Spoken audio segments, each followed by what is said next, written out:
Dettori. Hi, my name's Carol Mark, and this is the Westchester Collaborative Theater booth. Hey there, I'm here at the Bethany Arts Community booth at the Ossining Village Fair. Hi everybody, this is the Forest of Fears Haunted Hayride booth. Okay, we are the Ossining Historic Cemeteries Conservancy. Hey, hi, I'm James Trapasso. I'm the Program and Events Coordinator at the Ossining Public Library. And it is our privilege to be a part of this wonderful Ossining Village Fair event.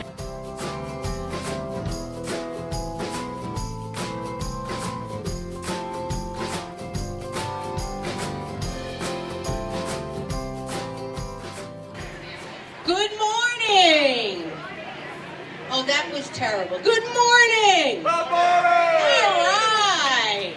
Welcome to the 38th Annual Ossining Village Fair. We're ready to kick off this beautiful day today. It is amazing. We couldn't ask for any better than this. I'd like to first thank John Girolamo, our fair coordinator. Done an amazing job. Once again, we're all sold out, over 200 spaces today. We have some amazing food, amazing beverages, whichever type you'd like, and some amazing vendors. So please make sure you make your way up and down the streets today. The beer and wine garden is at the end of this street, and we have special artisan food vendors down there, and craft beer and wine. And I believe we have 2 different wineries today and a couple of distilleries. So not only could you imbibe today, but take it home as well. In a closed container, of course. I'd like to welcome our board of directors from the Chamber of Commerce. Could we step forward, please? Daisy Briones from IQ Contracting. John Stiliano from TD Bank. Greg Perry from Greg Perry Photography, wearing a couple of hats today. Alex Jeffrey is here walking around somewhere, and Harry Campbell, he's over there by the food court. He's watching the beer. So I'm told. I hope it's with his good eye, watching the beer. We have our dignitaries here today, our Mayor, Victoria Garrity, Trustee John Codman, Trustee Herrera, and of course our town officials, Town Supervisor Dana Levenberg, Councilwoman Shaw, Councilwoman Dettori, and Councilwoman Feldman. And our Superintendent of Highways, Michael O'Connor, a man who needs no introduction.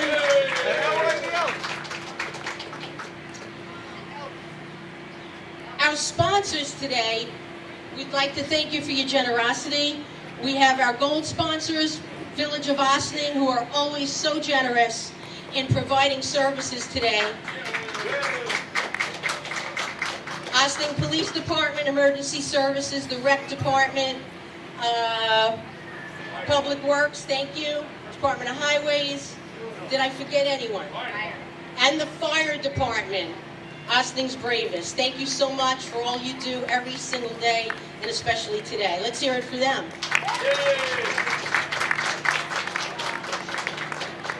Our sponsors today, we have 2 gold sponsors. One is the Village of Ossining. If you look at this sign behind us, an open door. We thank you so much.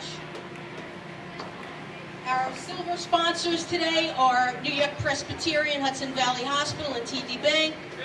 And our bronze sponsors are Harbor Square and Anthony Beldotti Management. And our friends today are Westchester Community College, I'm reading from there, M&T Bank, and the River Knoll Properties. Thank you so much for your generosity.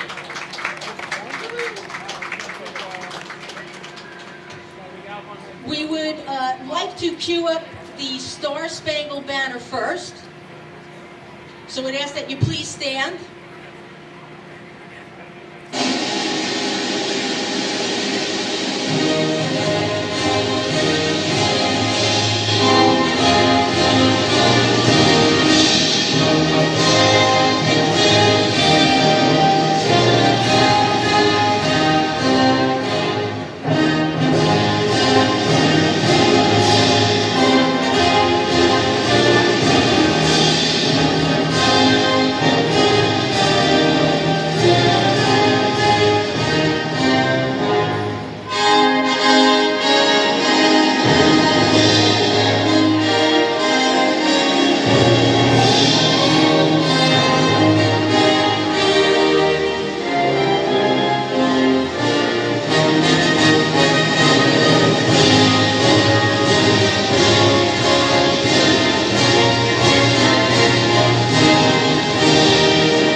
Thank you so much. Mayor, could we ask you to say the Pledge of Allegiance?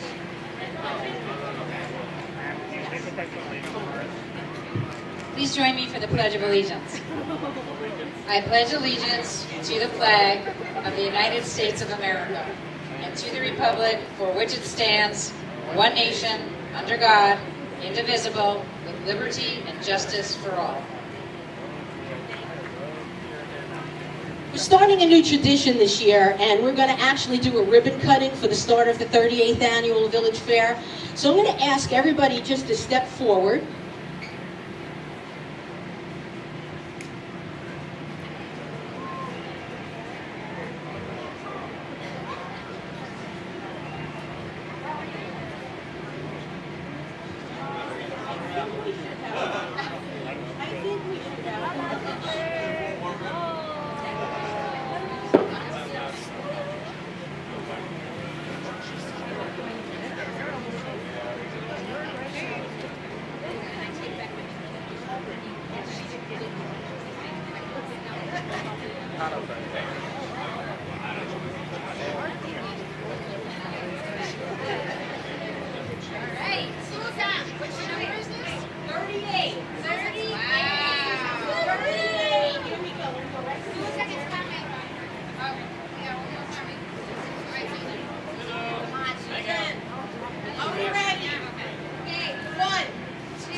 Let the fair begin with the Elks Club. Thank you so much, Kevin Quist, Grand Exalted Ruler, come on up, and they're going to lead us through the flag ceremony.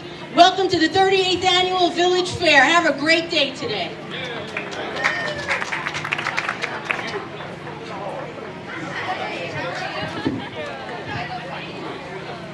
We're going to give you a history of the flag.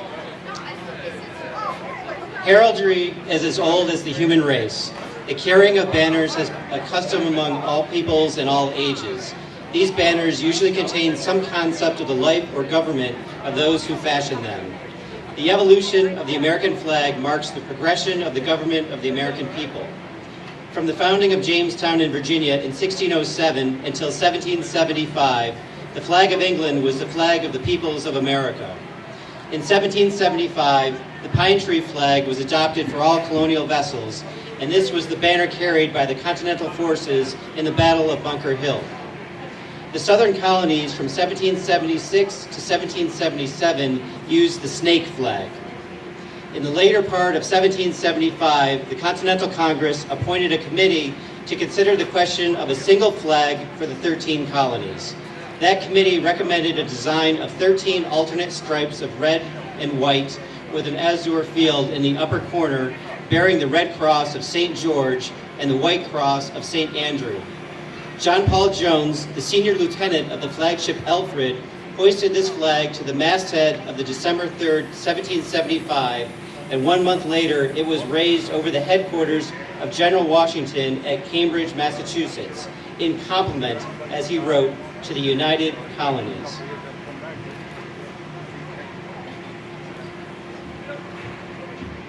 This next flag, called the Continental Colors and the Grand Union, was never carried in the field of the Continental Land Forces, but was used by the Navy as its exclusive ensign. It was the first American flag to receive a salute of honor, a salute of 11 guns from Fort of Orange in the Dutch West Indies. In response to a general demand for a banner more representative of our country, the Congress on June 14, 1777 provided that the flag of the United States be 13 stripes of alternating red and white, and that the Union be 13 stars, white on a blue field representing a new constellation. It is generally believed that in May or June of 1776, a committee consisting of George Washington, Robert Morris, George Ross, commissioned Betsy Ross, a Philadelphia Quakeress, to make a flag from a rough design they left with her. It was said that she suggested that the stars be shown have 5 points rather than 6. This starry banner was first flown at Fort Stanwix, called Fort Schuyler at the time, near the city of Rome, New York, on August 3rd, 1777, and was under fire 3 days later at the Battle of Oriskany, August 6th, 1777, during a British and Indian attack. This first official salute to the Stars and Stripes was given on February 14, 1778 by France on the French coast when the Ranger, under the command of John Paul Jones, was saluted by the French fleet. This flag, then carried by the Ranger, was made by the young women of Portsmouth, New Hampshire, from stripes of their best colored silk dresses and white wedding gown of a recent bride. It was said that this same Ranger's flag was flown by Jones's ship, the Bonhomme Richard, in its thrilling fight by moonlight upon the high seas with the British frigate Serapis. When the Serapis struck her colors, the immortal fame of John Paul Jones was ensured as the intrepid defender of the youthful republic.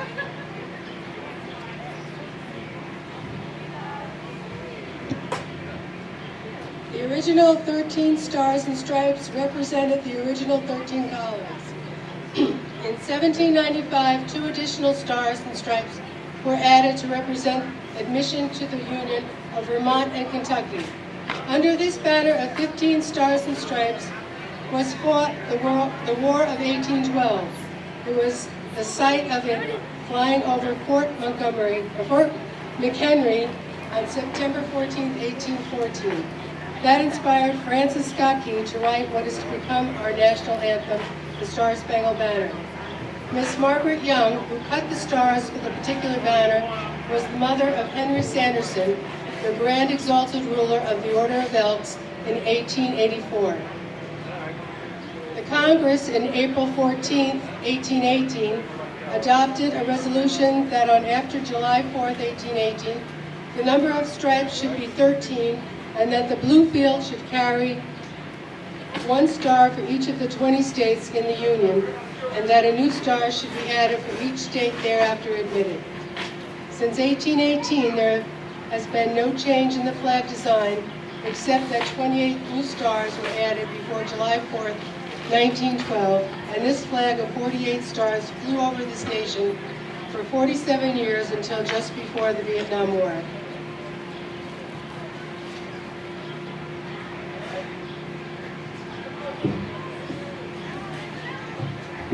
On July 4th, 1959, a star was added for Alaska, our first non-connected state, and a year later, Hawaii, our island state, added a 50th star. Our present flag, the 50 stars and 13 stripes, is accompanied by the POW-MIA flag to recognize the plight and demise of a special group of armed services, those who were prisoners of war or still remain missing in action. As this emblem is first in our hearts as loyal Americans, so it is close to our altar as loyal Elks. The gentle breezes, with lingering caress, kiss the folds of no flag which can compare in beauty. There is no such red in budding rose, in falling leaf, or sparkling wine. No such white in April blossom, in crescent moon, or mountain snow. No such blue in woman's eye, in ocean's depth, or heaven's dome, and no such pageantry of clustering stars and streaming light in all the spectrum of the sea and sky.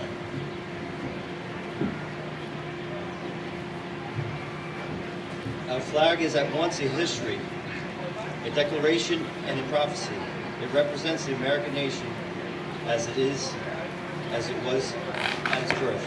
It speaks for what it is today, and it holds the opportunity for the future to add other stars to the glorious constellations. The Benevolent and Protective Order of Elks is the first and only fraternal body to require formal observance of Flag Day. In July of 1908, the Grand Lodge of our order at Dallas, Texas, then assembled, provided for the annual national observance of Flag Day on the 14th of June in each year. The unique distinction as the strongest promoter of Flag Day is most becoming to our Order of Elks. The order is distinctly American. Only American citizens are eligible to join it, and it has no foreign affiliation. It has linked its destiny with the destiny of our country and made this flag its symbol of the self-dedication to God, to our country, and to our fellow men. This concludes our Flag Day ceremony. We want to thank the Boy Scout Troop 49, and also the Chamber for allowing us to be here.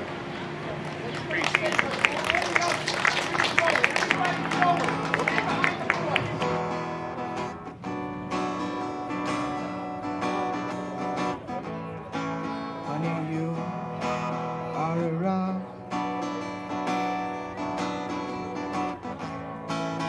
on which I stand. How y'all doing today? This is Lonnie, my official gym president. Okay, I have my partner, Cyrus, my son, Diane, and we here to make everybody happy. Everyone happy. We're a vintage winery. We've been around since 1979. This is our second year here at the Ossining Village Festival. Last year was quite an enjoyable experience. The people that were running it were quite helpful. We were a little unfamiliar with the whole situation. Additionally, the people that came were very enthusiastic.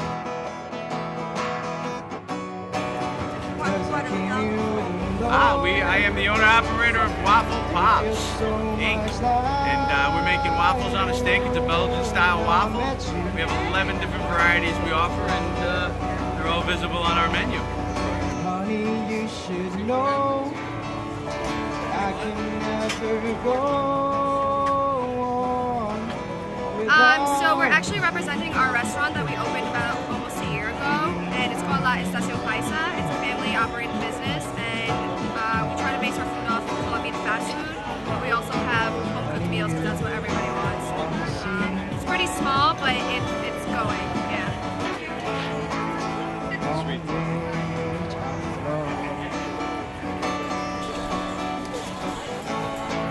I come here to go.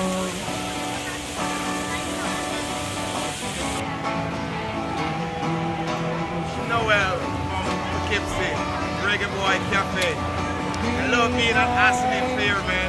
This is like my 10th year being here.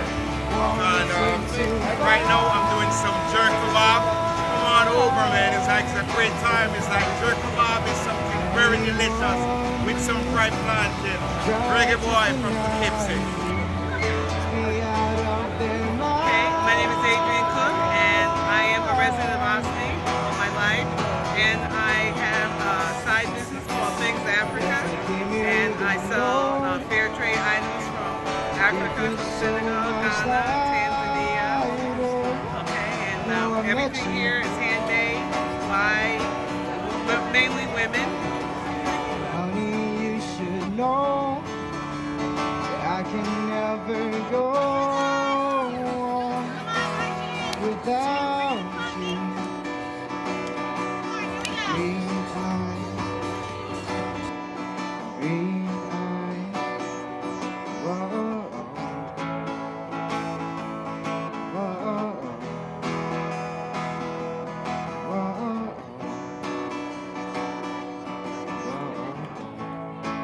honey, you are a rock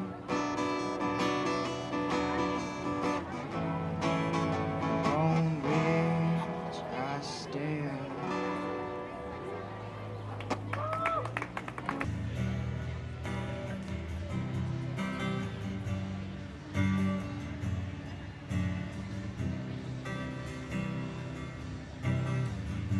I close my eyes and I can see a world that's waiting up for me, that I call my own.